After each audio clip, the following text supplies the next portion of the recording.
গরিবের ঘোড়া রোগ।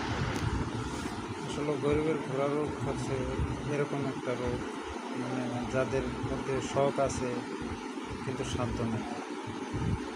শখ করে মানুষ অনেক কিছুই করতে পারে, কিন্তু যাদের অর্থ নাই, সামর্থ্য নেই, তাদের শখগুলো আসলে কোনো দরকারই না, এগুলো অপ্রয়োজনীয়।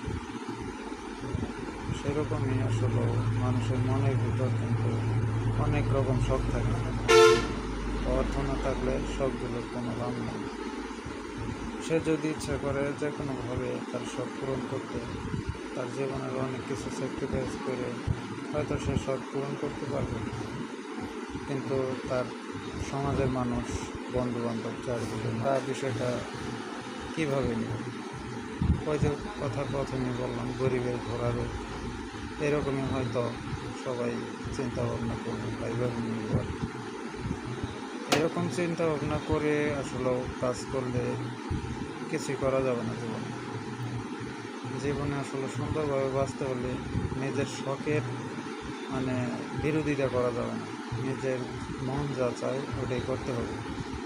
সেটা হতে পারে অনেক কিছু স্যাক্রিফাইস করে, জীবনের অনেক কিছু বড় জিনিস বাদ দিয়ে হলেও নিজের শখকে প্রাধান্য দেওয়া উচিত।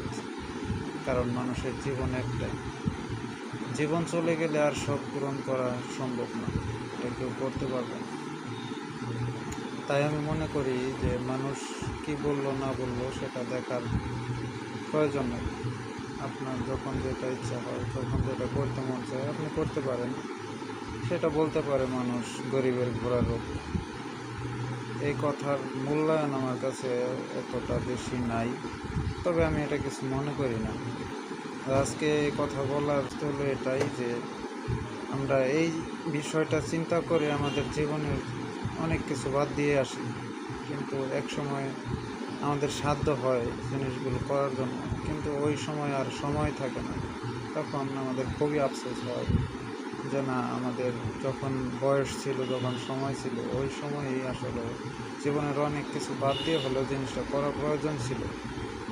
এখন আমার সামর্থ্য থাকাকালীন আমি এই জিনিসটা করতে পারছি না, কারণ আমার বয়স নেই।